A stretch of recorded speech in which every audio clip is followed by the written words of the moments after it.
स्वागत है। और आज हम दिल्ली के अंदर बात कर रहे हैं। इस समय नेशनल फेडरेशन ऑफ इंडिया का 31वां अधिवेशन है और इस अधिवेशन के अंदर पूरी ऑल ओवर इंडिया से रेल कर्मचारी आए अपनी समस्याओं को लेके और अपनी जो अधिवेशन के अंदर सरकार के सामने समस्या रखनी थी, रेल मंत्री के सामने समस्या रखनी थी। ना जाने रेल मंत्री जी को कल किसी कारणवश कोई काम पड़ गया, वो फेडरेशन में नहीं आ पाया और हमारे बीच में गोरखपुर से चलकर और सहायक महामंत्री विनोद राय जी हमारे बीच में, जो आए दिन आपने देखा है कि टीवी अखबारों के माध्यम से वो कर्मचारियों को बातों को बड़े पैमाने पर उठाते हैं और कर्मचारियों की समस्या को समाधान करते हैं। सर, आपका नेशन न्यूज़ इंडिया चैनल में आपका धन्यवाद अभिनंदन। आपको भी धन्यवाद है।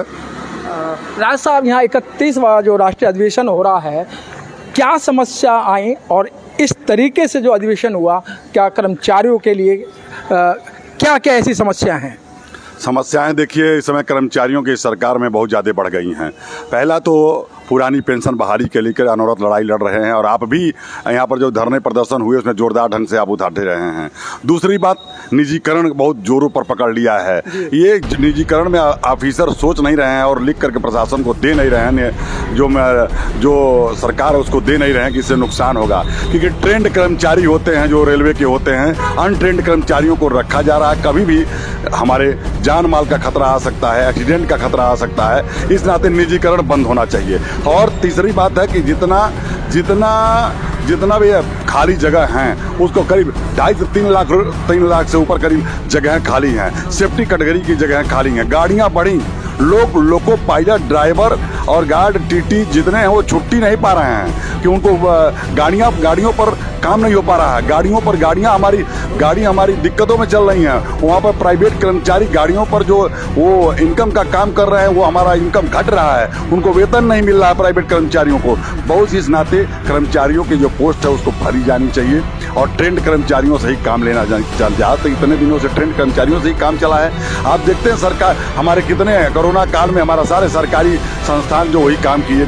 ओटीए लोग जो टूट जाता था, कोरोना कोई छूता नहीं था, तो ओटीए लोगों को ऑपरेशन करना पड़ा, पैर का करना पड़ा, सारी बातें रही। और हॉस्पिटल का देखिए, सबसे बड़ी बात, हॉस्पिटल में वैसे ही रेल कर्मचारियों को, केंद्र के कर्मचारियों को दिक्कतें आती हैं। प्राइवेट में जा करके उनको ह्यूमिलिएट होना पड़ता। प्राइवेट वाले उनको ना इज्जत और नहीं देते हैं, अपना टाइप तो करा लेते हैं, लेकिन उनको अगर कोई दिखाने गया तो उसको तवज्जो नहीं देते हैं। और इसी में पता चले कि ऑर्डर बहुत बड़ा खतरनाक ऑर्डर हो गया कि स्टेट के अंडर हॉस्पिटल रहेगा। इसका कड़ा विरोध होना चाहिए और मैं कड़ा विरोध करता हूं, लगातार करता रहूंगा। क्योंकि जिसका जो गवर्नमेंट है स्टेट को देखे, सेंटर को देखे, ये होना चाहिए। अभी जितनी प्रमोशन है, कर्मचारियों का प्रमोशन ब्लॉक कर दिए गए। 12 घंटे अपॉइंटमेंट, गार्ड, ड्राइवर, जिसका 12 घंटे ड्यूटी ली जा रही है वो अन्याय है। सरकार अगर 12 घंटे ड्यूटी ले रहे हैं तो उसका ओवर टाइम दीजिए, ओटी दीजिए। आप वो नहीं कर रहे हैं। यह बहुत बड़ी विडंबना की इतनी देर आप काम कर रहे हैं। कैटेगरी वाइज आप अधिकारियों का प्रमोशन होता है सेम डे होता है, कर्मचारियों का प्रमोशन लंबित है कि नीचे से अगर प्रमोट हो जाएगा तो नीचे काम कौन करेगा। पूर्वोत्तर रेलवे में मैं बता रहा हूँ कि पॉइंटमैन का प्रमोशन ब्लॉक किया गया है। अभी सेंटर लोगों का ब्लॉक है। अभी लोको पायलट का प्रमोशन सब हुआ, एलपीजी में बनाए गए हैं तमाम। राय साहब, रेल मंत्री प्रत्येक मंच से ये कहते हैं कि हमने 5 साल के अंदर कई लाख कर्मचारियों की भर्ती की है।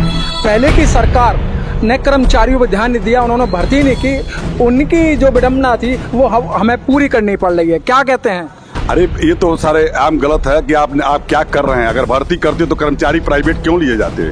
आपने भर्ती कहाँ किया, वो कहाँ गए वो कर्मचारी? आप 50% से अधिक प्राइवेटाइजेशन कर दिया 6,000 रुपया दे करके और 60,000 का तुलना करना चाहते हैं। 6,000 रुपया वाला क्राइम कर करके, दिक्कत कर करके, काम खराब करके, रेल की छवि खराब करके उतर के चला जाता है। ठेकेदार उनको पैसा नहीं देता है, गाड़ी पर चढ़ने पैसा नहीं देता है, उनका शोषण करता है। तो वो कहाँ से तनख्वाह लें? चोरियां होती ही बढ़ गई हैं। उनको कैसे पैसा पाएंगे? पैसेंजरों से पैसा लेने का काम प्राइवेट वाले करते हैं। क्यों नहीं करेंगे जब तनख्वाह नहीं मिलेगी? ये बताइए, अगर आप भर्ती किए होते, सरकार भर्ती की होती, पोस्ट सरेंडर कर रहे हैं। एक तरफ कह रहे हैं भर्ती कर रहे हैं, आप पोस्ट सरेंडर कर रहे हैं, हजारों हजार में कर रहे हैं और भर्ती कर रहे हैं, सैकड़े में भर्ती नहीं हो रही है। हर पूरे इंडियन रेलवे से राघवैया जी ने डिमांड किया, लिख करके बोर्ड में दिया था कि सभी जगह से मांगा गया कि कहाँ कितने कर्मचारी लगाए जाएं। अभी भी प्रक्रिया चल रही है, कई महीने हो गया, उसको तत्काल किया जाए। राय साहब, मंत्री जी पार्लियामेंट में खड़े होकर कहते हैं कि हम रेल को प्राइवेट हाथों में नहीं देंगे, और आप कह रहे हैं आउटसोर्सिंग और प्राइवेट के कर्मचारी रखे जा रहे हैं। मंच से भी रेल मंत्री व उनका प्रशासन ये कहता है कि हम रेल को प्राइवेट हाथों में नहीं दे रहे। क्या कर्मचारी झूठ बोल रहे हैं या जो मंत्री व उनका जो सरकार है वो झूठ बोल रही है? देखिए, आप मीडिया के लोग हैं, आप सब, आपके सामने कोई मीडिया से कोई बच नहीं सकता है। आपने देखा होगा कि पोस्ट सरेंडर कितना अधिक हो रही है और लोगों के रिटायर हुए, भर्तियां नहीं हो रही हैं। वो गलत बात है। आप कितनी भर्ती कर रहे हैं और कितना पोस्ट सरेंडर करना है, ये सोच रहे होंगे आप जब अगर भर्ती करते तो प्राइवेटाइजेशन होता क्यों? अभी पूर्वोत्तर रेलवे गोरखपुर में एसी मैकेनिक चलाने के लिए हमारे 450 कर्मचारी जो है रेलवे के, वो चलाने के लिए अधिक है। उसके बाद भी टेंडर कर दिया गया, वो 5 करोड़ में काम करेंगे। हमारा एसी रेलवे जो है 2.5 करोड़ के में लागत से काम कर रहा है, और उसके बाद भी कैसे प्राइवेट ये क्यों कर रहे हैं? मुझे ये समझ के परे हो रहा है कि ऑफिसर क्यों नहीं लिख करके दे रहे हैं कि कोई दुर्घटना घट जाएगी, कोई बात खराब हो जाएगी, अनट्रेंड लोगों को लगा दारू पी करके प्राइवेट कर्मचारी ट्रेनों में चल रहे हैं, वसूली कर रहे हैं। क्यों नहीं चेक करके किया जा रहा है? क्यों नहीं उनका नेटरफाई, क्यों नहीं पुलिस वेरिफिकेशन किया जा रहा है? क्यों गलत काम किया जा रहा है? रोकने का काम कौन करेगा? रोकने का काम प्रशासन पहले करवावे, उसके बाद तब कोई काम हो सकता है। सर, आप सेंट्रल हॉस्पिटल के सामने खड़े हैं और इस समय सेंट्रल हॉस्पिटल की जो हालात है वो बड़ी दयनीय है। और जो यहाँ एक रीढ़ की हड्डी होता है, ओटी असिस्टेंट, सर एक सफाई कर्मचारी की प्रमोशन हो जाती है, उसका ग्रेड बढ़ जाता है, लेकिन जो हॉस्पिटल की रीढ़ की हड्डी है उसके साथ बड़े पैमाने पे अत्याचार हो रहे हैं और ना उनकी कोई सुनवाई हो रही है। हाँ, क्या हॉस्पिटल को स्टेट में नहीं देना चाहिए? हॉस्पिटल की व्यवस्था दुरुस्त करना चाहिए। कर्मचारियों जब सही रहेंगे, ठीक ठाक रहेंगे, तभी काम कर पाएंगे। इस नाते सरकार को विशेष रूप से हॉस्पिटल को रेलवे के हाथ में रहने दें और इसकी रेल की कहीं रिफर ना हो, बढ़िया यहाँ काम करने के लिए होना चाहिए। एक ओटी असिस्टेंट भर्ती होता है, फिर वही उसी पद से उसे मल्लम पट्टी वाला कहकर उसको रिटायर कर दिया जाता है। नहीं, ये नहीं होने दिया जाएगा। लड़ाई लड़ रहे हैं, हमने यहाँ से हमारे राघवैया जी लड़ रहे हैं, तमाम लिख कर पढ़ के दिए हैं, स्टेप आगे बढ़ा, कुछ कामयाबी। आप 11-12 साल से ओटी ग्रेड की मांग कर रहे हैं, लेकिन आपकी सुनवाई नहीं हो रही है। नहीं, अभी हुआ है, अभी 1900 ग्रेड पे का हुआ है और 4200 ग्रेड पे का भी होने वाला है। और सभी ग्रेड पे के देखिए टाइम लग जाता है। सरकार भी सोचती है कितना ही लोग लड़ सकते हैं, कितने पर टूट सकते हैं। हम लोग टूटने वाले नहीं, हम लोग लड़ करके लेने वाले हैं और लेंगे पक्का। राय साहब, आपको पूरी जो दिल्ली का पूरा भारतवर्ष आपको अच्छी तरह जानता है कि आप एक संघर्षशील नेता हैं और समस्याओं का समाधान करने वाले हैं। जो कर्मचारी हैं जो आपको सुन रहे हैं, उनको क्या संदेश देना चाहते हैं? कर्मचारियों से कहेंगे एकजुटता बनाए रखिए और आप लोग बंटने का काम मत करिए।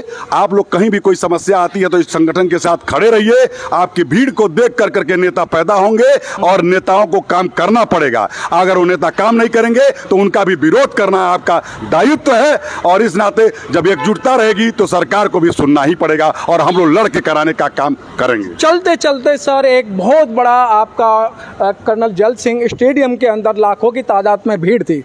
आपने माननीय रेल मंत्री को आमंत्रित किया गया था, लेकिन क्या कारण हुआ कि वो आपके प्रोग्राम में नहीं आए? देखिए, ये प्रोग्राम हमारे फेडरेशन के लीडर ने बात किया था और वो क्या किस कारण से नहीं आ पाए, कहीं व्यस्तता रही होगी, हो सकता है कि कोई राजनीतिक बात रही हो, हम नहीं जानते हैं। लेकिन हमको संज्ञान में अभी इस बात का नहीं है कि इनवाइट किए और किस व्यस्तता के नाते नहीं आए। इसका बात राघवैया जी ही बता सकते हैं।